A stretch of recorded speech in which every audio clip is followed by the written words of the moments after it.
سلامونه ملګرو قدرمنو اپوزیشن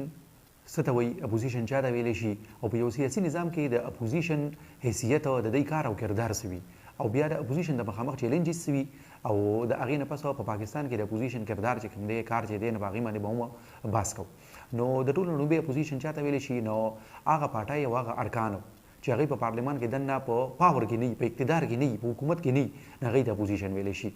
یا یو بل ډیفینیشن یې موږ دا کولی شو چې په پارلمان کې دننه هغه پارټۍ او ارکانو چې هغوی په اقلیت کې یعنی لږي په اکثریت کې نه نو هغوی ته اپوزیشن ویلی شي ځکه که چېرې دوی په اکثریت کې وی نو بیا خو حکومت د دوی و که نه نو حکومت خو د هغه چا چا سره چې میجارټي سپورټ په پارلمان کې دننه ښه اوس د دې اپوزیشن کار او کردار نو اپوزیشن د یو واچ ډاګ کردار ادا کوي په پارلمان کې دننه د حکومت ټولې پالیسۍ ټولې فیصلې ټول د هغوی کوم پراجکټس چې کومي نه هغې باندې نظر ساتي او چې چېرې هم دوی ته داسې ښکاره کېږي چې د حکومت دا یوه پالیسي یا دا فیصله چې ده نو دا د عوامو په بیسټ انټرسټ کې نه ده نو دوی بیا په هغې باندې تنقید کوي په پارلمان کې دننه او د هغې خلاف هغه خپل موقف وړاندې کوي او په هغې باندې نیوکې کوي حکومت دې ته مجبوره کوي چې دا یوه پالیسي او دا یوه فیصله دې واپس واخلي خو اوس صرف په دې خو نه کېږي که نه ځکه که چېرې د حکومت له طرف نه یو منسټر پاسي او هغه دوی ته دا ووایي چې تاسو خو په مخالفت کې ډېر تقریرونه وکړل نو دا خو اوس تاسو مونږ ته ووایئ که نه چې مونږ څه وکړو مونږ ته لاره وښیئ نو دوی لکه تنقید سره سره بیا الټرنیټیو لاره هم ښیي لکه دوی سره چې یو آپشن خامخا پکار وي چې دوی حکومت ته ووایي چې مونږ تنقید کوو نو مونږ په ځای باندې کوو دا یو کار نه دی کول پکار دا پالیسي نه ده اختیارول پکار دا داسې کار کول پکار دي یا اوس دې ځای کې صرف په تقریرونو باندې پارلمان کې خو کار نه کېږي که نه دا خو تا دلته کې تقریر وکړو د هغې خلاف او د حکومت یو انجسټ او انپاپولر ډیسیژن دی خو بیا هم حکومت په خپل ځای باندې ولاړ دی د هغې نه پس اپوزیشن به داسې کار کوي چې هغوی به راځي سړک ته عوام ورته به راځي او خلک به راغونډوي جلسه کې به تقریر ورته کوي او هغوی به خپل ځان سره یو موټی کوي سپورټ کې به یې اخلي او ورته به وایي چې د حکومت دا یوه پالیسي د ملک مفادو کې نه ده نو لهذا موږ سره ملګري شئ چې احتجاج وکړو نو بیا به دوی احتجاج کوي بل اپوزیشن په یو سیاسي نظام کې حیثیت داسې که نه چې دوی مینارټي ریپرزنټ کوي لکه څنګه چې اوس مونږ ووایو که نه چې حکومت خو د هغه چا چا سره چې میجارټي سپورټ وي نو دا نورې پارټۍ چې دي لکه اوس پاکستان تحریک انصاف دی نو پاکستان تحریک انصاف سره خو ښه ډېر سیټونه دي په قومي اسمبلی کې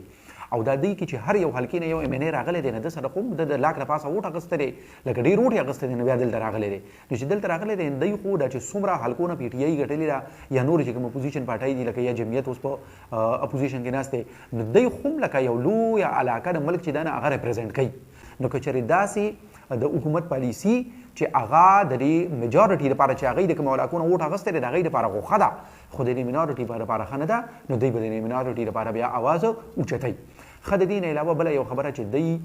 چې حکومت که چېرې په کرپشن کې انوالو کېږي هغې باندې به هم دوی اواز اوچتوي نو کنکلوژن کې موږ دا ویلی شو چې د اپوزیشن په اصل کې کار او کردار دا دی چې دوی حکومت په رایټ ټریک باندې ساتي که حکومت چېرته ډي ټریک کېږي نو دوی په رایټ ټریک باندې ساتي اوس د دې نه پس موږ دا وایو چې د اپوزیشن ته مخامخ چیلنجز سي نو ګورئ د ټولو ناوله خو دا خبره ده چې حکومت چې کوم وي نو هغه خو هغوی سره منسټریز دي د هر یو منسټري چې کوم دی غټ غټ فنډ دي اوس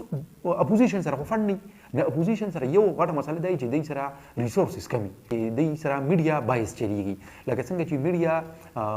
څومره زیات کوریج د حکومت له ورکوي نه هغه عمره کوریج اپوزیشن ته نه میلاویږي او د اکثرو ملکونو کې داسې لکه تر دې پورې چې په انډیا کې چې د دنیا د ټولو لوی جمهوریت هغوی ځان ته وایي نو په هغه ملک کې هم د مودي په دور کې خو اوس اپوزیشن دیوال سره لګولی شوی دی او هغوی ته ډېر کم کوریج میلاویږي او د میډیا چینل یې داسې اخیستي دي که چېرته یو میډیا چینل داسې وي که نه چې هغوی لکه د مودي په پالیسو باندې تنقید کوي نو هغه ته داسې کتې شي لکه چې دا دی په مودي باندې تنقید نه کوي دی په هندوستان باندې په ریاست باندې تنقید کوي که نه بل چې بیا تھرډ ورلډ کم دی بلکې تھرډ ورلډ چې روس غونته کې ملک چې هغه خو هغه یو ترقي یافته په دنیا کې راځي په هغې کې هم د ولادیمیر پوټین په دور کې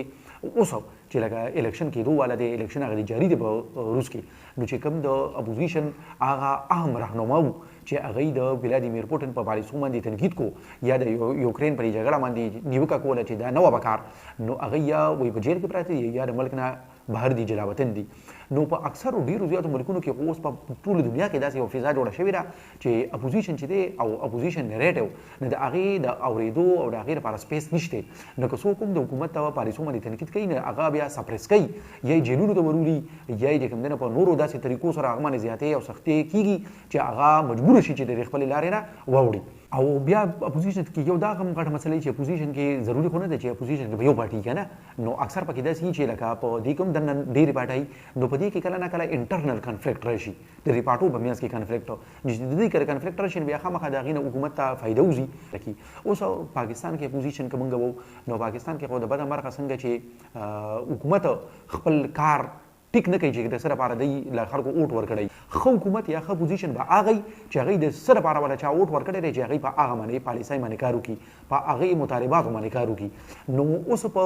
پاکستان کې چې څنګه حکومت هغه کار نه کوي اپوزیشن هم هغه شان کار نه کوي نو حکومت هم هغه پروجیکټس مخکې کوي چې د هغې نه ملک ته فایده ډېره نه کېږي بلکې دوی ته په سیاسي طور سره راتلونکي الیکشن کې فایده کېږي نو اپوزیشن هم اکثره داسې کردار ادا کوي نو په دې وجه باندې د پاکستان په صوبایي اسمبلی دي که قومي اسمبلی ده هغه اکثر چې کوم دی په اردو کې د دې لپاره مچلي بازار ورډ یوز کېږي چې هر وخت پکې جګړې او نیگیټیو پالیټکس پکې کېږي نو د اپوزیشن کله نه کله د حکومت د هغه پالیسو مخالفت هم کوي چې هغه په اصل کې د پاکستان لپاره ښي خو دوی ولې مخالفت کوي دوی صرف او صرف په دې باندې مخالفت کوي چې دوی له چا ووټ ورکړی دی او هغه ناپوهه خلک دی چې هغه یې په جګړو خوشحالېږي نو مزاحمت په سیاست خوشحالېږي په ټکر باندې خوشحالېږي نو دوی بیا چې کوم دی نه مزاحمت هغه سیاست کوي د خلکو د خوشحالولو لپاره صرف نو د پاکستان خلاف پکې هم دوی لاړ شي داسې کارونه پکې وکړي بل په پاکستان کې د اپوزیشن یو غټه مسله دا ده چې ستاسو خیال دی چې عمران خان حکومت ونه چې هغه ټایم کوم اپوزیشن ولکه مسلم لیگ نون او پیپل پارټي او دی نو دوی د اسټابلیشمنټ خلاف په تقریرونه کول او په جلسو کې به د اسټابلیشمنټ خلاف خبرې کولې او اوټ کو عزت او دا خبرې چلی دي او هغه ټایم باندې عمران خان چې حکومت ونه شاریه افریدي غونډه کې دا منسټران چې کوم نو دوی به وی آرمی چیف کوم کا باپ ہوتا ہے نو دوی به اسټابلیشمنټ په حق کې بیانونه ورکول او ډیر ناروا ګامونه به پورته کول او فوج له به په سیاست کې دنه دراتلو هر موقع ورکوله اوس چې کله بیا د عمران خان حکومت لري شو نه هغه د اسټابلیشمنټ خلاف شو او هغه چې مخکې په اپوزیشن کې او اوټ کو عزت دو خبره کوله هغه د اسټابلیشمنټ په حق کې رالل نو دلته کې د اپوزیشن یو غټه مسله وي دا هم ده چې دوی پر کله په اپوزیشن کې نو د دې بیانیه یوي او چې کله حکومت ته راشي نو بیانیه یې بدله شي نو دا یو غټه مسله ده امید دی چې د دې ویډیو نه به تاسو د اپوزیشن چې کوم رول او کردار دی د هغې باره کې زده کړه کړي بله ویډیو کې به بلې موضوع سره راشو د الله په امان